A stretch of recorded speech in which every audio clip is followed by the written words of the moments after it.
Fáilte, a Garda Gael. This is episode 77 of the Rebel Matters podcast, and I recorded this episode up in Mahon Falls in the Comeragh Mountains. I was down there last week doing an interview with Dahi O'Shea in the Nematon TV studios in Anrine, which is the Gaeltacht area in Waterford, and I took myself off up to Mahon Falls afterwards to do a wee bit of camping. I actually had intended to put this episode out last week, but I didn't get a wink of sleep the night that I was up camping because of something that happened during the night, which you'll hear about when we get stuck into the episode here. When I was recording the wee bits and pieces of this episode, I was thinking about how I was feeling after doing the interview and how we can kind of become attached to certain stories that can end up forming part of our identity, and how much or how little we need to hold on to those stories. And then ended up, because of the thing that happened in the middle of the night, ended up having a chat about antisocial behaviour, and in particular car theft in Belfast in the late 90s and early 2000s, and how it actually suited the security forces and the British Army to have people in nationalist areas in Belfast stealing cars on the regular. This episode's recorded in pieces. I started recording it just as it was getting dark and did other bits and pieces at various stages through the night and the next morning as well. So it's just good to be aware that it was recorded not straight from start to finish, if you know what I mean. And I've kind of put a wee bit of a break in the sound in between each clip, just so you know that the next clip was a wee bit later on. At the very end of the episode, after the outro music, instead of reading a chapter of Charles McGlinchey's The Last of the Name, which is the book that we've been reading together recently, I've got a couple of minutes of a recording of a stream that was running through the valley at the Mahon Falls site. And do yourself a favour and keep your headphones in after the outro music and sit down, close your eyes and listen to the sound of the stream and take a few nice big deep breaths before you get back to whatever it is you have on for the rest of the day. So I hope you enjoy the wee chat, and hope you pick up on some of the nature sounds that are going on in the background as well. I would highly recommend going up to Mahon Falls someday for a visit and even a bit of camping. So, buona soltas.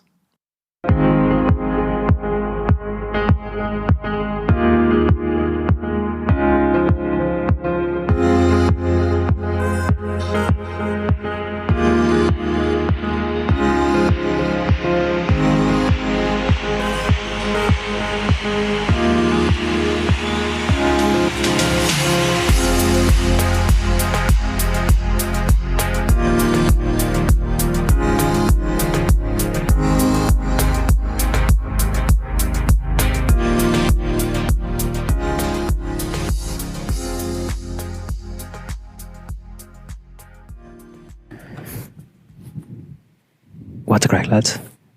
I'm sitting here beside my tent at Mahon Falls, which is in the Comeragh Mountains,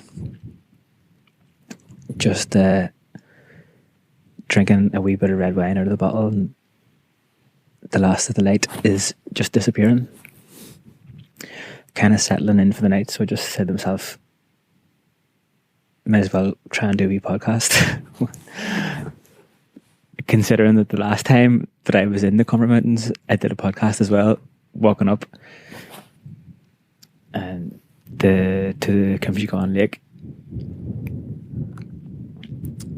which I know that Mark Graham listened to. He's from around that part of the world. So here's another one from a different part of the Comeragh Mountains. The reason I'm up here tonight actually is because I was doing this interview with Dahi O'Shea for TG4 for a show called Shala Dahi. It's like a 25-minute interview just kind of sit down and talk about general stuff. But that was in Rin, in Waterford, in Gaeltacht in Waterford. I haven't been there in so long, even though like it's only about an hour's drive from Cork. But the last time that I was there was whenever it was about 8 or 9 or something. We were doing a play. I think actually that we were doing Waiting for Godot in Irish, and I think we did it there. But definitely there was a reason why we were there with the play anyway. If not that play, could have been a different one. But it was class to be back there anyway. That's where the Nematon studios are. And just kind of came away from it today, and I says to myself, I'll drive up here and camp and spend the night. But I was thinking, those things are mad. Like, it's like 20 minutes or something, or 25 minutes. And I came away from it thinking, first of all, why would they be interested in doing it with me in the first place? And second of all, did I make an idiot out of myself? Or did I like say the right things, or say the things that I wanted the message to convey? You know, there's sometimes like you want to articulate a point, but then it comes out maybe not 100% the way that you had it in your head. I suppose that's kind of the art of communication, really, isn't it? When you have a clear thought in your head and you can get it to come out through one form or another as an articulate message to the outside world. I suppose that's kind of what art is in many ways, I suppose, when you think about it. It's like people's inner creativity communicating with the world outside, and then people resonate with it, or they don't. But I suppose if it's kind of a true reflection of what's happening on the inside, then happy days. As long as you're not harming anyone. That is. We sip of wine there. Lads, I was sitting up here earlier and it was about to start to get dark, and I was thinking to myself, I fucking left my hat in the car. It's miles away. And I was just about to open the bottle of red wine that I have now. I've only had a couple of sips out of it so far, but I was literally sitting there about to open it, and I said to myself, it's going to be Baltic here in about an hour, so you might get something to put on your head. And the only other thing that I had that I could put on my head at the time was my brand new Lankham t-shirt. And I have a penknife, and I was sitting thinking, you're going to have to cut that t-shirt. It's like one of my favourite t-shirts. It's probably my favourite t-shirt right now, actually.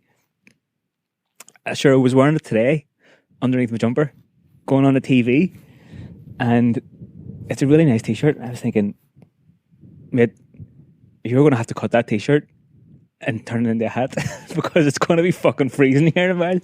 And I was like, no, do you know what? I'm going back to the car to get it. My hat, that is. And I'm wearing the Lankham t-shirt right now as a t-shirt. So I'm glad they didn't have to chop it up and turn it into a hat. But it turns out the fucking hat wasn't even in the car. It took me ages to go down there. Like, I ran down. Literally, it was probably a 45-minute round trip. And it turns out it wasn't there. But I've got my keffiyeh, my Palestinian scarf, and it's sitting right beside me for whenever it gets cold later on. So all was not lost. But just remember, always bring a hat out with you, especially if you want to sleep outside. That's like the last thing that our granny used to say. She still says it when you're leaving the house. Have you not got a hat on your head?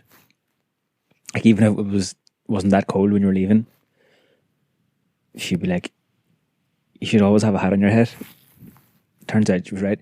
Do you know what else? What else I was thinking while I was up here? Is sheep, like, do sheep go to sleep at night time? And do they all go to sleep at the same time? Because up here earlier was mental with the sounds of the sheep that were going for it. And I was just thinking, is that going to be happening all night, or are they going to go to sleep like at some stage? And turns out that they must be going to sleep because you can't hear them now. The other thing that I was thinking about sheep was, like, how do you get them to come back to the farm? They're all branded and all with the red and blue paint on their sides and stuff, but like, some of those sheep are right up there, miles away, up on top of the side of a mountain, not even on top of it, on the side. How do you get them to come back to the farm at some stage? Like, anyway, if anybody knows the answer, actually, would give us a shout. We'll know the answer to the first one. They must be sleeping somewhere around these parts, but I'm not sure what the crack is with getting them back to, I suppose, like sheepdog. That's what sheepdog's for, I suppose, isn't it? Kind of, in a way. Anyway, I was just sitting there thinking earlier about the interview that I did, as I was saying, with Dahi O'Shea in the Nematon Studios in Ryan. And I was thinking, it's like 25 minutes and you're trying to articulate yourself, and it's for TV, so it kind of conforms to a certain format or whatever. So I wasn't even thinking about it in those lines. What I was thinking was about the stories that we tell ourselves, or the stories that we have as part of our lives, that kind of form the narrative that goes along with us as people. And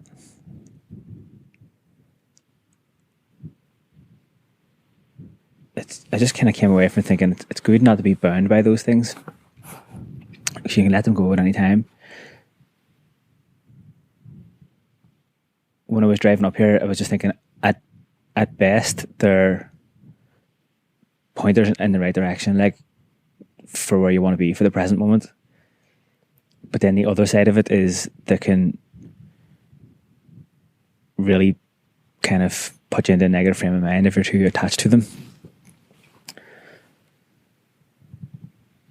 And I suppose that was just kind of highlighted a wee bit by the fact that being in that situation where it's 25 minutes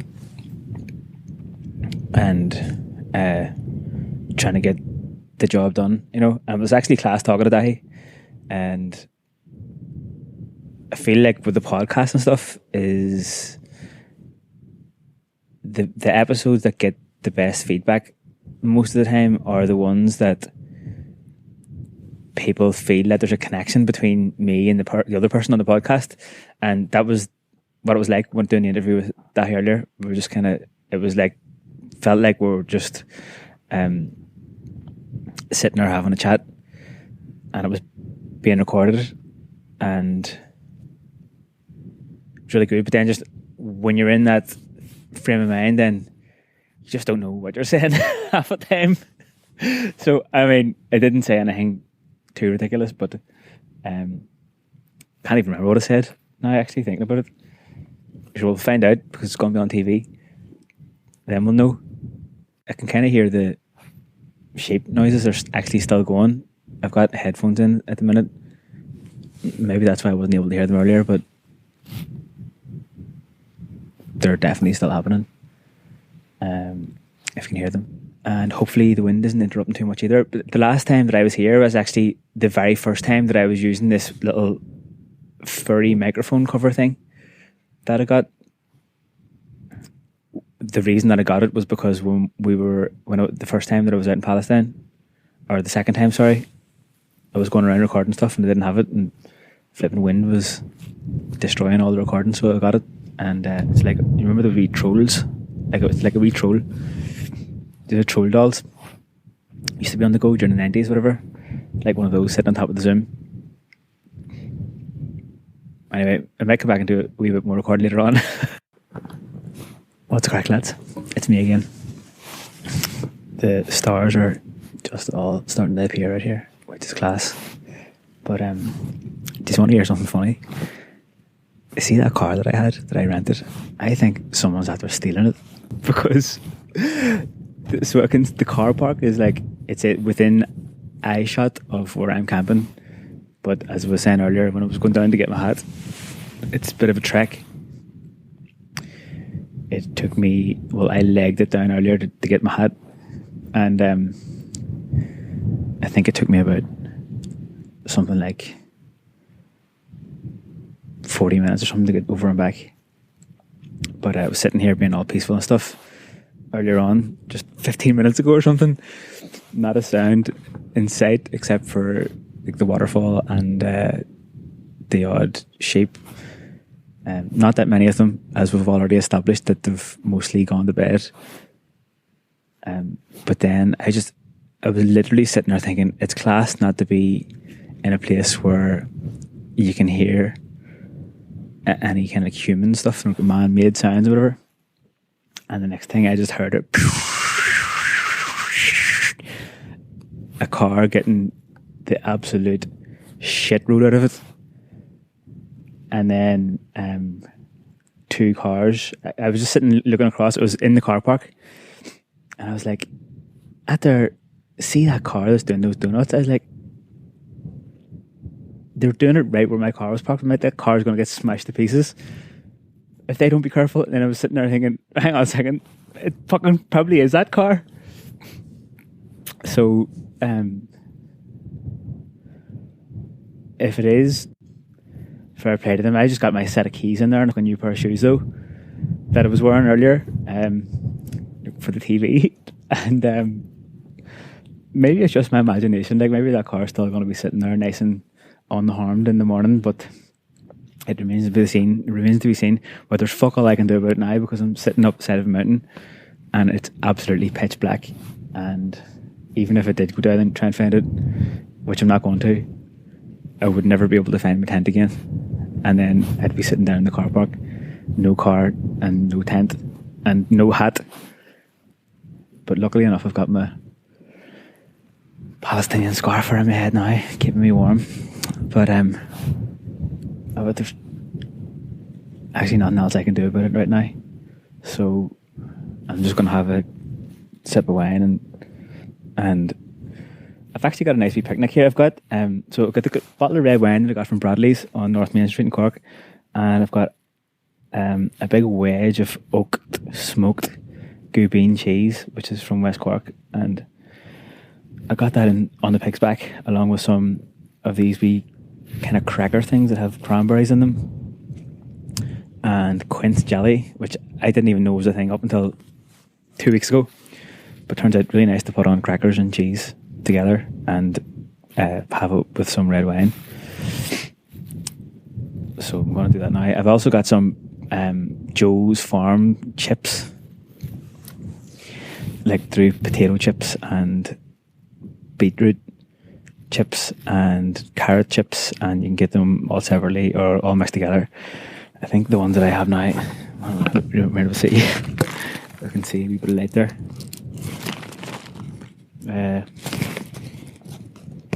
The ones I have are, I can't even see. They're really nice anyway. Got them in Bradley's as well. So there we go. I'll fill you in the morning whenever I walk back down to the car park and see if that wee car is still sitting there. If it is, happy days, and if it's not, then I'm going to have to get a sprint home from Mahon Falls. And I'm glad it wasn't my car. Sure, we'll deal with that in the morning. See what happens.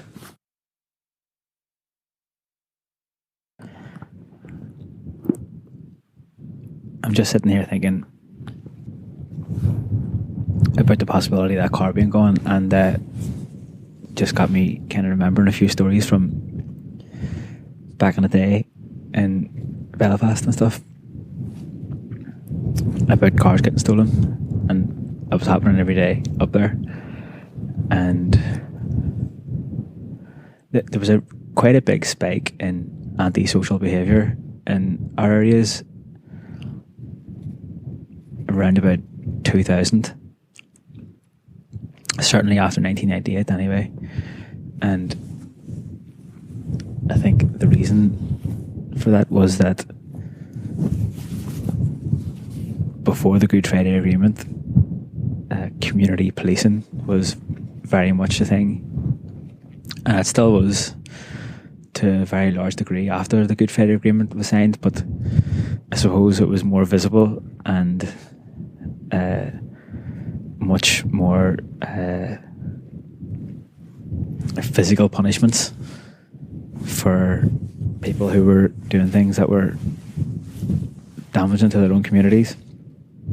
For example, stealing cars. And you can make a very strong case for antisocial behaviour like that being the product of young people not having the opportunities in education and employment, and also from a geographical point of view, that when you, for example, take West Belfast as an example, it was really densely populated. It still is very densely populated, and people were just kind of squashed into a lot of the areas at the times that they were being built in. It was kind of a form of ghettoisation, and antisocial behaviour comes on the back of that. And really, you can put addiction problems and drug problems in the same category as stealing cars in many respects. So with that spike in joyriding in Belfast after the Good Friday Agreement was signed, see, even before that, it's something that I don't think that very many people are aware of when it comes to the life for ordinary people in the occupied 6 counties. Was that you see the RUC, like, and the UDR and all the other arms of the British government's establishment that were supposedly in charge of security in the section of Ireland that they occupied by force. We'll know that they weren't impartial and that they had very heavy discrimination against people because of where they lived or if they were Catholic, to uphold the discriminatory policies of the Stormont government, which is a puppet of the Westminster government. So we know that they weren't impartial and that they really wanted to keep that whole situation on the go, the whole 6 counties being occupied and all. But an aspect of it that I don't think that very many people are aware of is that you see the RUC, like, they actively encouraged people to be stealing cars in areas and people to be dealing hard drugs and stuff like that. For starters, because it was basically doing their job for them. It was causing damage to the communities that they also wanted to cause damage to. So they're effectively on the same side from that point of view. The other thing was that they could very easily turn them into informants on people from the area, because do you know how I came to learn about this kind of thing? Well, I suppose I kind of knew about it all along, because it's just kind of like a part of your knowledge when you're growing up in a situation like that. It's part of the it's just part of the things that you know. It's kind of like part of the street smarts, you know. But I remember me and my brother Comeragh at the time were sleeping in bunk beds in the front room of our house. So looking out onto the street, and from where we live, you can see the Andytown Road, and you can see the Finicky Road North, and it's a pretty wide street. It's a pretty wide road, and it's got like parts of the Andytown Road has 4 lanes in it, like, so it's wide enough, like just right in front of St Michael's Church, and it's a really common place to see stolen cars getting joyrided. And you want to know what the biggest irony about that is? See the two of the biggest police stations in Belfast are like 1 mile either side of our house. So Woodburn Barracks was a mile if you come out of our house and turn right, and Andytown Barracks was come out of the house and turn left.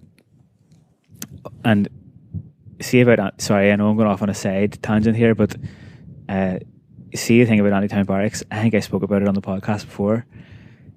When Andytown Barracks got levelled and it was turned into rubble, and it was the last time that we had to deal with that absolute monstrosity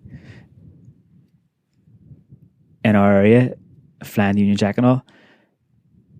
I think, as I was saying, I think I mentioned this in the podcast before, but I was working for Ashley and Gare at the time. It was just as a summer job. I was walking up the Falls Road, my dad says to me, "Here, you know, well, I'm thinking about organising a ceilidh for that ground where the barracks was on, kind of reclaiming the ground." And we're walking up the road, we were walking up the Falls Road when he says this to me, and I was like, "That sounds class." He's like, "We'll get Eddie Keenan down and we'll get a ceilidh band and all, Marion Fruiter, and it'll be great crack." And this is like Thursday or something, and I goes, "When do you think about having it?" He's like, "Saturday." I was like, "How are you going to organise it between now and then?" He's like, "Well, I'm going up the road now. That's why we're walking up here. Is I'm going to ask a fella whose house was next door to the barracks for all those years, can we use his house for electricity so we can plug the ceilidh band in and have the amp on." And turned out it was class. Eddie Keenan, who escaped from jail at a certain point in time, sang on the vein on the ground in the rubble of the Andytown Barracks, and loads of people came out to dance. There was a ceilidh band was there, and my individual was calling the shots, and actually remember I had a red Che Guevara t-shirt on, a trolley that I stole from Curly's with loads of crisps and bottles of 7-Up and all, and we were just giving them out, and everybody came out from McEnany's pub and danced all around the Andytown Barracks where it used to be, and reclaimed that land. Anyway, as I was saying there, the 2 of those barracks were within a mile of our house, and you couldn't get the cops to come out for love nor money. See, if somebody was stealing your car and you called it and said, "Here, someone's literally stealing my car right now as I'm talking to you on the phone," they wouldn't even come out. They'd say, "I will send someone around in the morning," and this could be like 10 o'clock at night the night before. And like, there must have been hundreds of cops within 2-minute drive of our house, or anybody else's house for that matter. And I remember, anyway, as I was saying, like the Andytown Road and the Finicky Road was a place where loads of joyriders would go all the time, especially in the summer months. I remember 1 or 2 summers there, like, people were stealing cars like they were going out of fashion. And you know, see a big line of them outside the Woodburn Barracks then the next day. Like, if your car got stolen, that was the first place you went to see if it was sitting outside there. So if that wee white car that I had earlier on to get here isn't there, it could be sitting outside wherever the equivalent is of Woodburn Barracks around these places. Anyway, the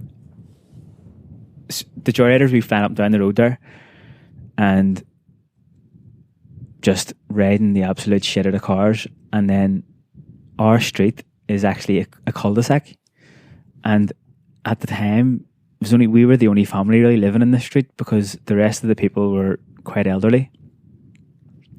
So it was really quiet street, and there wasn't any cars on it because all the other people didn't have cars. And we had a car that sat outside the house for a good few years, and my mum ended up having to park a car down the road at a friend's house and have to go down to his house and around the back of his house to take the car out every time she wanted to go for a spin, because it would have too big of a chance that it would have got stolen outside our house, which it would have at the time. But because our street was a cul-de-sac, which it still is a cul-de-sac, funny enough, I heard the reason our street is a cul-de-sac is because the British Army opened up the biggest barracks in the north around the corner, Silver City, and that they wanted to limit the amount of access roads up to the barracks so that they could have control of who was coming and going, and probably less chance of it being attacked and stuff, and that our street got turned into a cul-de-sac because of that. So I don't know if that's 100% true. So anybody who knows about that, or who knows that somebody might know, sure, get in touch anyway, let me know. And the thing about our street being really quiet is that the hoods would always come around after they were finished with cars and burn them in our street, or even just sit there and come and sit there at night time and stuff for a few nights and then burn it on the next night. So this particular summer, like, it must have been 1999 or something, or 98 maybe, 98, 99, and the joyriding was through the roof, and me and Carver would always wake up in the middle of the night if there was something happening. Like, we become really sensitive to people outside in the street at night time, and if you could hear car doors opening or footsteps outside your house, which I became really sensitive to it. I think Carver was exactly the same. If you heard a car screeching or anything at night time, we would be straight up out of bed. He was on the bottom bunk and I was on the top bunk, and if we heard any bit of noise outside with cars screeching or whatever, we'd be down at the blinds looking out to see what was happening. And it happened on a really regular basis, like, just see mental stuff, like people stealing cars or setting cars on fire or fighting with each other and stuff. Like, I seen a fella one day outside our house that had this wee kind of cream coloured Ford Fiesta, and he jumped out of the car and he put his head through all the windows, his own head through all the windows in the car. And then the next day, the car was driving around still with all the windows boarded up. I seen that fella putting his head through the window. And so something happened this one night. This car was flying up and down the Andytown Road, so we jumped down to have a look out the window to have a look at it. And the next thing, it came round into our street at the cul-de-sac, and the lads who had the stolen car were sitting in it. And then the next thing, all the cops came down, and like, I suppose if you're not from Belfast, you might not have like seen this happening before, but the way that the cops used to go around in Belfast at the time was they would always be accompanied by the army. So it could be one or two RUC jeeps, the big bulletproof jeeps, and then they would be kind of like like that blue colour, the camouflage blue. And then the army would be going around behind them. And if there's two jeeps of cops, it'd be like, it could be 3 or 4 jeeps of the army going around behind them at times. And those were the kind of khaki green ones with the red writing on the side, like Crime Stoppers phone number or something like that there. And the top would be opened, so there would be soldiers standing up on a bench inside the jeep, sticking their head and shoulders up over the edges with the guns at the sides. But anyway, this one night, this car that was flying up and down the road came into our street, and the lads were sitting there, and the next thing the cops came down with the army. And like, at the time, the only experience that I would have ever had with a cop would have been really negative and formal and everything, and like, they'd be trying to tell you what to do or something like that. And when the army and the cops came down this night, they all jumped out of the Jeep as if they were friends with the fellas in the car. And I think that they were friends, because the cops all like had their hats off and their jackets off and all. They were sitting there, and the army lads had their fucking hats off and their helmets off as well, and they were all having a smoke together with these fellas that were in this stolen car that was driving up and down the road doing donuts and all at 4 o'clock in the morning. And the next thing, they're sitting around in our street having a smoke with the cops. And I just remember sitting there looking like and thinking to myself, and I was only about 14 or 15 at the time, looking out the window and being like, that's a really unusual social situation that's happening there, because cops are never friendly to people around these parts, and those fellas are from around these streets. And how come the cops are being so nice to them, and the army as well? Because you would have just thought that they should have got arrested for stealing the car and stuff like that, but this was really the opposite. So I remember asking people about it, and the answer that I got was fairly straightforward, was that it was to the cops' advantage to have people like that in our communities stealing the cars and stuff like that there. But also the thing about the informers, like, they could just say to one of those fellas who's in that car, being like, here, can you tell us, like, they're like, we've got you for stealing this car and probably for having a wee bit of weed or whatever, and they would say, but we'll let you off the hook if you tell us where such and such is working or whatever. And it's just a small bit of information, and then the person goes and finds out and gives it to the cops just to get themselves off the hook. And then your man goes, right, that's it, me sorted then, see you later, lads. And the cops are like, no, if you don't tell us the next thing, we'll tell the person that you were telling on the first time that you told us, and then you'll be in even bigger trouble. And basically what was happening was that they were creating informants within the communities, like, that would be going around gathering information about people that the cops were interested in finding out more about and stuff.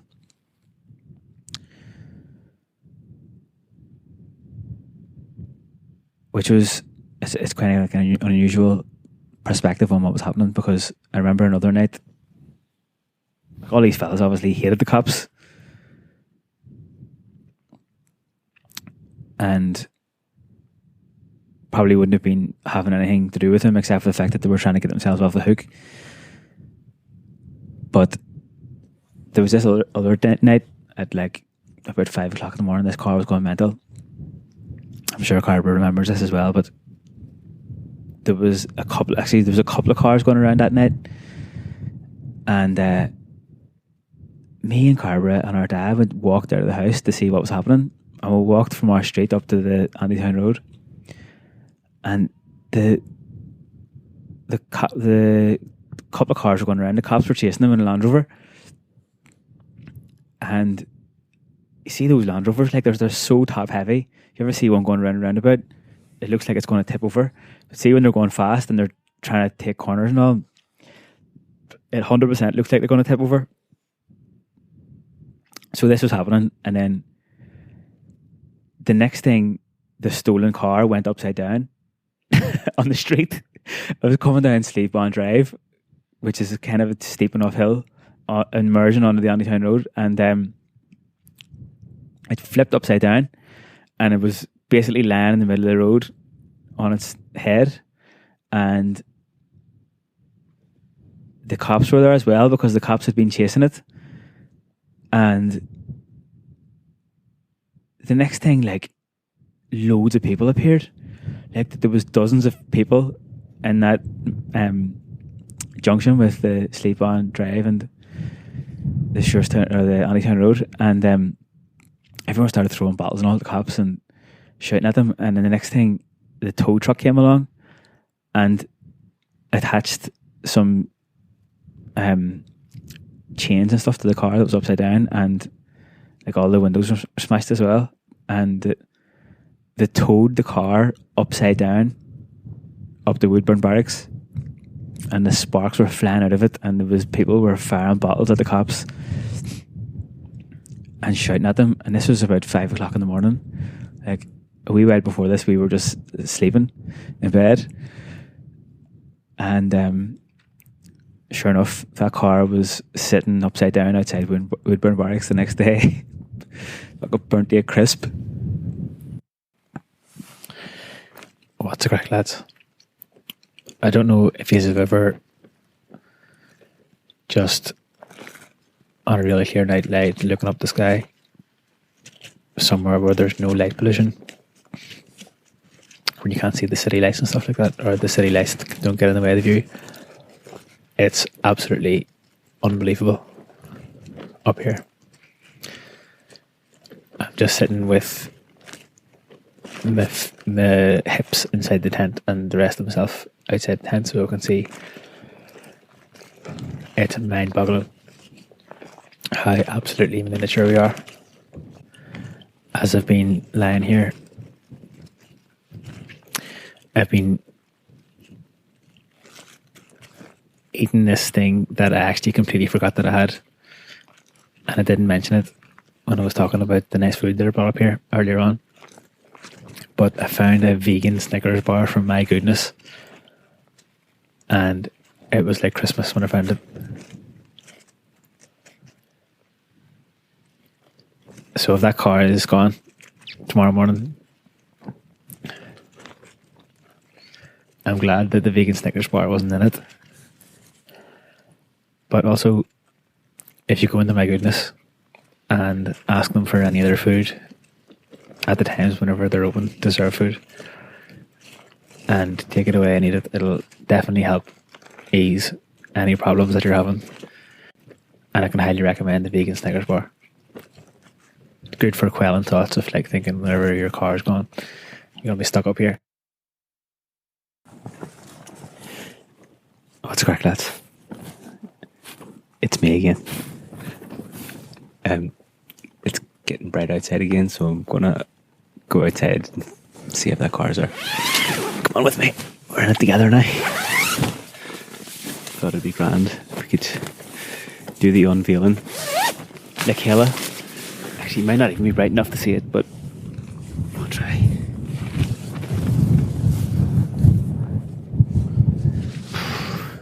Actually, can't see a thing. It's about 4:30 in the morning here these days. Bit windy, as you might be able to hear through the microphone. And very fresh. There's cool kind of clouds hanging down over the ridges. And it's a bit windy, but it sounds way windier when you're inside the tent. I think I'm going to make a bowl of porridge.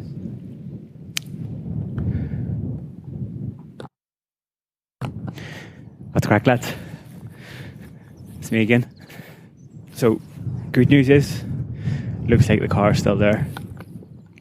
I just packed up the tent and all, and it's about 5:45 in the morning now. So, welcome back down. It's pretty windy. This is a class spot. So it is. You should have seen the stars last night. They were mental. There's very nice vibes around here right now, actually. There's nobody around. And you can hear the birds and all going. But I'll try and string this podcast together for you later on.